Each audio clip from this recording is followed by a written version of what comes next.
Assalamualaikum warahmatullahi wabarakatuh. Kami di sini ingin membuat video tentang PPT kami. Kami di sini ingin menjelaskan PPT kami yang berjudul Teori Multiple Intelligence dari Howard Gardner. Perkenalkan, nama saya Muhammad Imam Hulaimi. Saya Nurhalis Fahreja. Bismillahirrahmanirrahim. Pertama-tama, apa itu teori multiple intelligence? Teori multiple intelligence adalah teori yang biasa disebut teori kecerdasan majemuk yang dikemukakan oleh Howard Gardner. Ini psikolog dari Harvard University. Lawan juga Sudini mempelajari ilmu-ilmu filsafat dan sosiologi. Terus teori ini adalah teori yang menjelaskan bahwa setiap anak itu memiliki kecerdasan masing-masing dari 9 kecerdasan yang nanti saya akan jelaskan di slide berikutnya. Terus kami mencatat bahwa ada beberapa hal penting dari teori ini.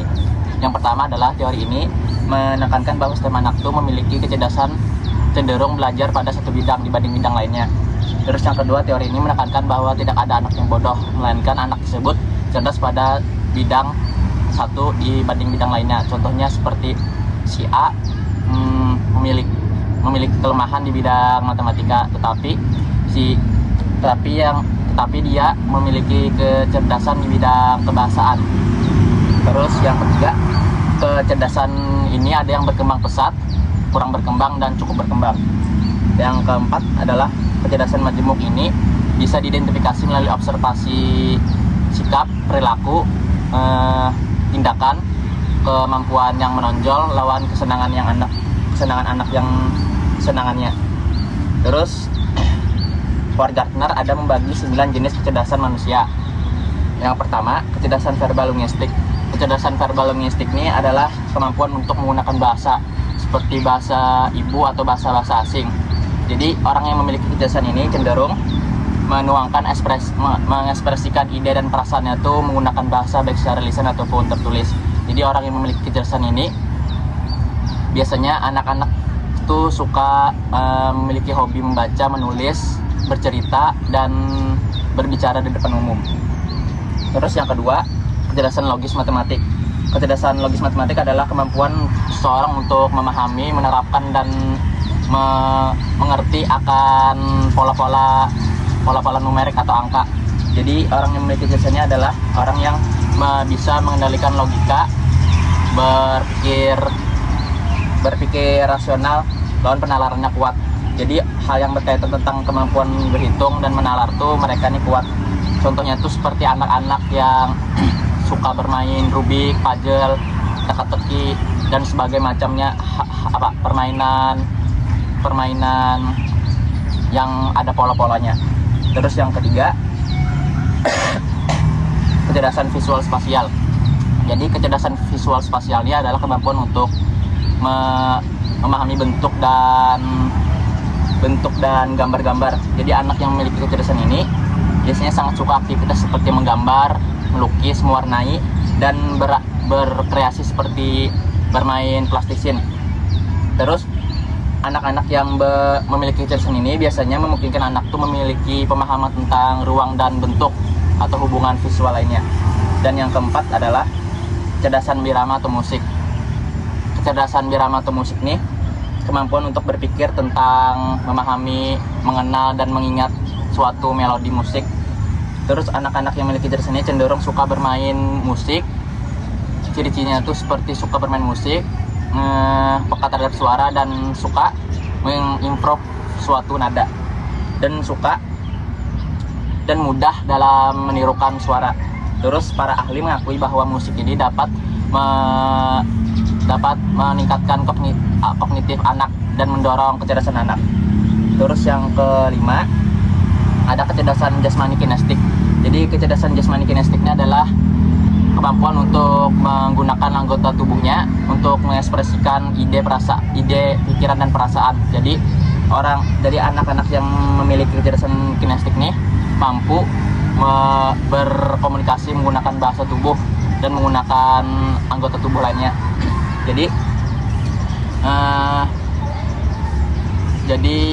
metode pembelajaran yang tepat bagi anak yang memiliki kecerdasan kinestik ini menggunakan seperti praktek-praktek menggunakan alat tubuh lainnya lah.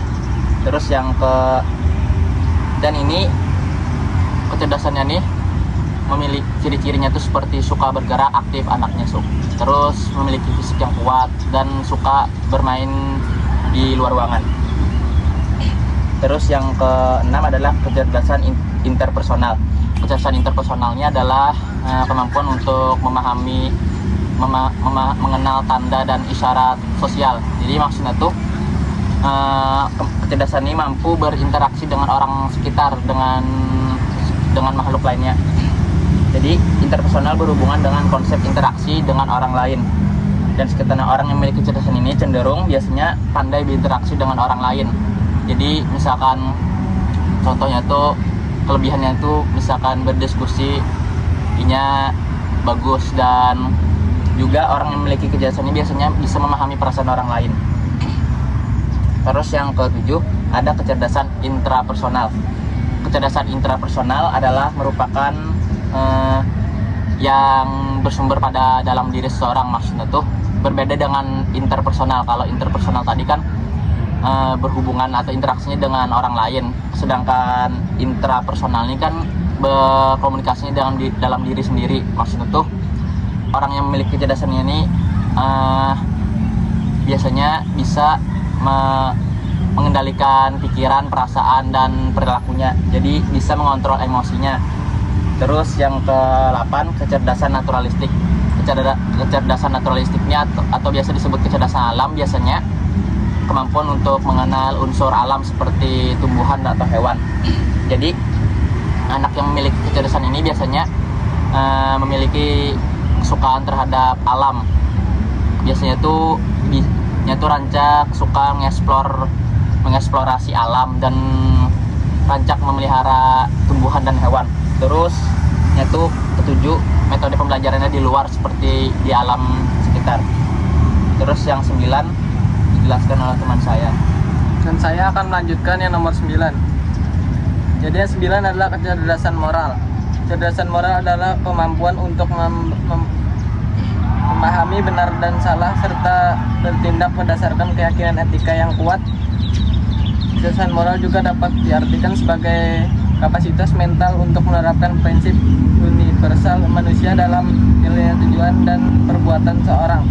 Kecerdasan moral dapat dikembangkan sejak usia dini, salah satunya melalui perhatian keluarga terhadap perkembangan kepribadian anak.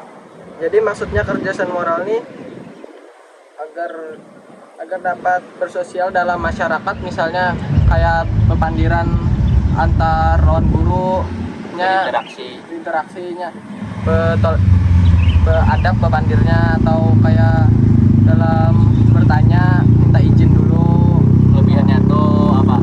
Bisa berinteraksi dengan orang sekitar, mudah bisa paham lah akan sosial sekitar. Nah, terus saya akan baca. Jadi aktivitas pembelajaran hendaknya memberi kekeluasan kepada peserta didik untuk mengamati lingkungan sekitarnya, kemudian menghubungkan dengan pengetahuan atau pengalaman yang telah diperoleh, dan selanjutnya mereka diikutkan dalam menentukan sendiri tujuan pembelajaran dan cara untuk mencapai tujuan tersebut dengan pendidikan sebagai fasilitator. Jadi kesimpulannya, pendidikan ini kayak jangan manokan kemampuan anak tuh cuma satu. Jadi kayak misalnya ya kan diisi kemampuan di bidang matematika, tapi bisa kemampuan di bidang lain. Jadi jangan manokan ke satu bidang aja. Jadi misalkan anak tuh memiliki kecerdasan di bidang jasmani kinestik, jadi sebaiknya guru tuh sebagai fasilitas untuk mengembangkan kemampuannya. Jadi supaya tersalur lah bakatnya. Terus ini dalam merencanakan pembelajaran dengan menggunakan teori kecerdasan ini ada beberapa cara agar bisa mengembangkan kecerdasannya. Yang pertama, membangkitkan rasa ingin tahu. minat dan perhatian siswa tentang suatu tema atau topik pembelajaran, mendorong dan menginspirasi siswa untuk aktif belajar serta mengembangkan pernyataan dari dan untuk dirinya sendiri, mendiagnosis kesulitan belajar siswa sekaligus menyampaikan ancaman untuk mencari solusinya, menstrukturkan tugas-tugas dan memberikan kesempatan kepada siswa untuk menunjukkan sikap, keterampilan dan pemahamannya atas situasi pembelajaran yang diberikan. Sekian penjelasan dari kami, semoga bisa dipahami oleh teman-teman dan dosen pengampu kita. Salah hilap mohon maaf. Wassalamualaikum warahmatullahi wabarakatuh.